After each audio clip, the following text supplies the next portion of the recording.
The story begins in the world of Dark, where a boy was walking on a rope. He can't help but wonder what to do in this state, as he was hesitating to go ahead. Suddenly, his past memories flood his mind, and he thinks he does not belong in this world. The people he loved and admired hated him for his look and having a half white and half black side. They even mock him for having two different colors in his eyes. The boy can't bear this anymore and tries to end his life by jumping from the rope.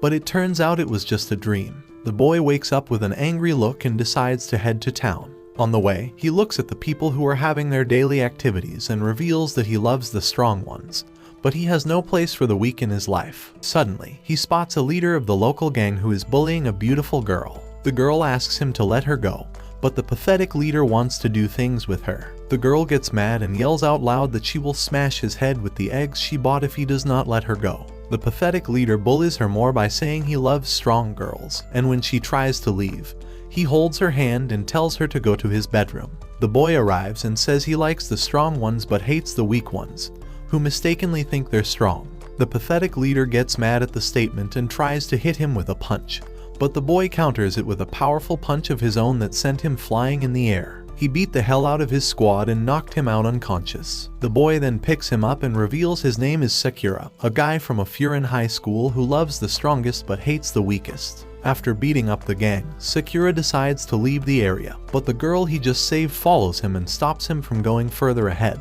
She thanks him for saving her life, but Sakura thinks she's talking to someone else. Just when he realizes she is talking to him, he blushes and reveals he did not help her, as he was just beating the guys who thought they were strong. The girl looks at his face and believes he's hungry, so she invites him to her cafeteria. She treats him to egg rice as a token of appreciation. Sakura thinks the girl is a weirdo, as she is going chummy with him and treating him to a dish. He reveals people get freaked out by him when they see him beating the other guys and wonder why she is not afraid of her. The girl says she has seen a lot of things after coming to this town, and his fight doesn't stand a chance against them. She reveals that this town was not safe until recently, as the fights between gangs and groups brought destruction, and the people were afraid to come out of their homes. She then introduces herself as Kotoha Takabana and asks him to eat the egg rice dish, as he was just staring at it. Sakura does so and finds it very yummy. He thanks her and asks about her restaurant, but the girl looks at his appearance and is surprised that his hair has two different colors. She also looks at his eyes and can't believe his eyes also have two different colors. Sakura thinks she's mocking him, and he gets up and decides to fight her. However, Kotoha is amazed at his look and believes he's a cool guy. Sakura denies it and states that he's a bad guy.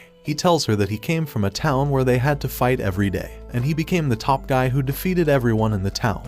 He says his only wish for coming to Furin was to become a top guy and defeat everyone who stood in his way.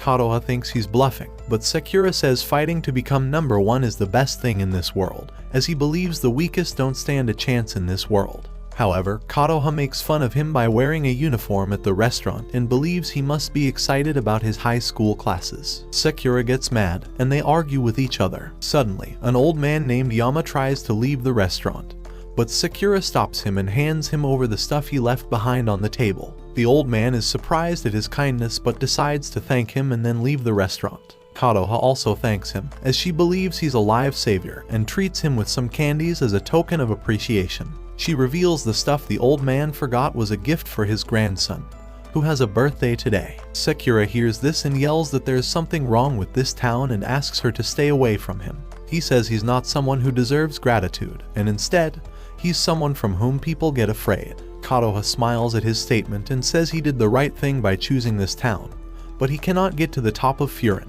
Sakura thinks of this as a joke and tells her that she doesn't know how strong he is. Kotoha says he might be in a good fight, but he cannot get to the top because he is alone. Sakura gets mad at the word alone, as it reminds him of the dream he had last night. He then leaves the restaurant and tells her that he will prove her wrong after reaching the top. On the way, he spotted the same gang members who he saved Kotoha from, but this time, they were robbing the townspeople. The gang's leader and Sakura had a stare down, but Sakura decided to leave the area. The gang leader stops him and tells him that he's not finished with him because he messed up with the wrong people. He makes fun of his hair and eyes and says he has never seen a woman like him in his whole life. Sakura is glad at the statement, as he was missing this response the whole time. He reveals everyone hated him because of his look and wanted to get rid of him, but when he got stronger, they became afraid of him. He thinks about Kotoha's words and believes that if he takes out this gang, he will be recognized as a top figure in this town.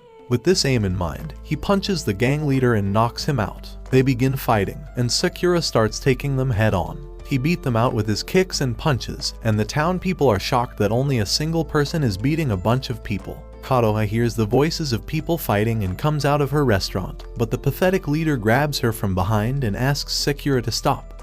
Otherwise, he will kill her. Sakura gets mad and knocks him out with a ferocious kick. One of the guys tries to attack Konoha with a knife, but Sakura also knocks him out with a kick. He believes the gang members are playing dirty, as real men fight with their hands, not with knives. All the gang members then start attacking him in numbers, and Sakura is worried that he will not protect her in this way. One of the fallen guys takes this as a chance and injures his foot by cutting it with a knife. Sakura is surprised at the attack and makes himself responsible for it. He gets mad at himself for helping Konoha and reveals that he is not someone who helps others. Just when the gang member tries to finish him off with a metal bat, a guy with a Furin uniform arrives and takes the hit by himself. He tells Konoha not to tell certain people about this and then knocks one of the gang members off with a kick. It is then revealed that the name of the guy is Hiragi, and he is from Furin High School. His friends arrive, and they can't help but laugh at the situation, as they were told there would be many people to fight. Sakura is surprised that Furins are helping him but wonders why.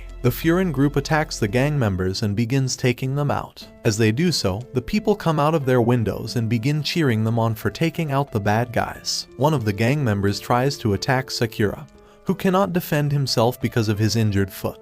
But Hiragi arrives to aid him and takes out the gang member with a kick. Sakura cannot believe the sight he's just witnessing, but Konoha tells him that this town was destroyed by the gangs and groups. However, the students of Furin High School changed it 2 years ago and brought peace to this town.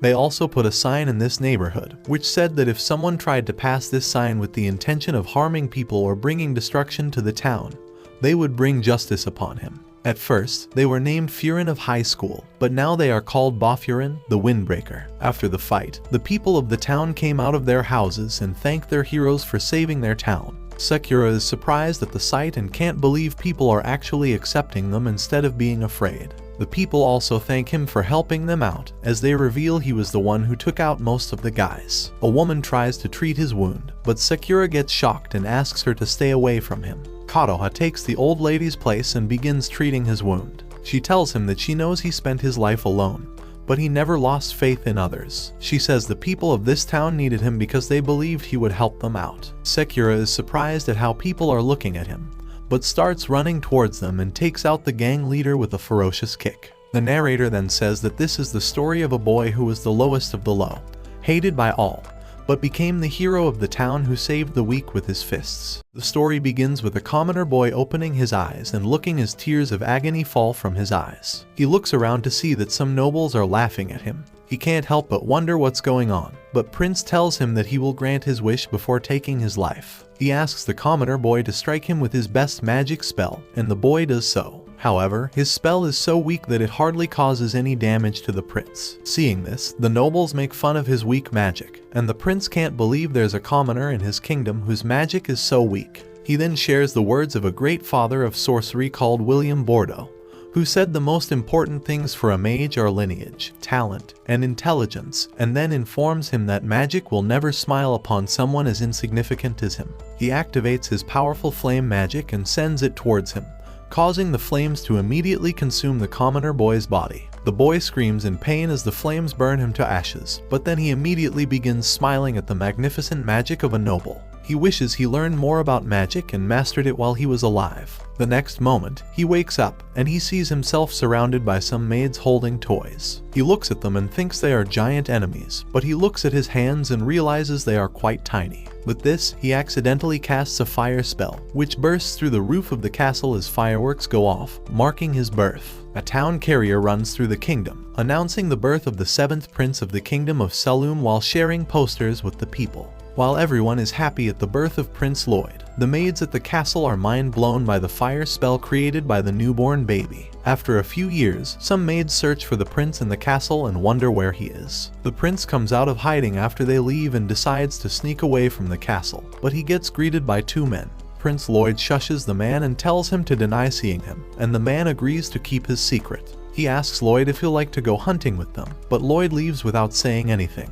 The man is disappointed that the prince has run off again, but his friend informs him that Lloyd is the 7th prince of this kingdom, which makes him out of the race for the crown. The man informs his friend that the prince is something else, as he was able to speak shortly after his birth, read spell books instead of children's picture books, and also refused breast milk like any gentleman would. He tells his friend that he thinks the prince is a reincarnation of the great sorcerer William Bordeaux. His friend laughs at him and tells him it's ridiculous to think the prince is a reincarnation of the great sorcerer. Our reincarnated prince then runs down the steps in the castle, and he realizes the man is right about him being a reincarnation. He remembers he was a commoner boy in his past life and doesn't know much about magic, but wonders why his memories are still with him in this world.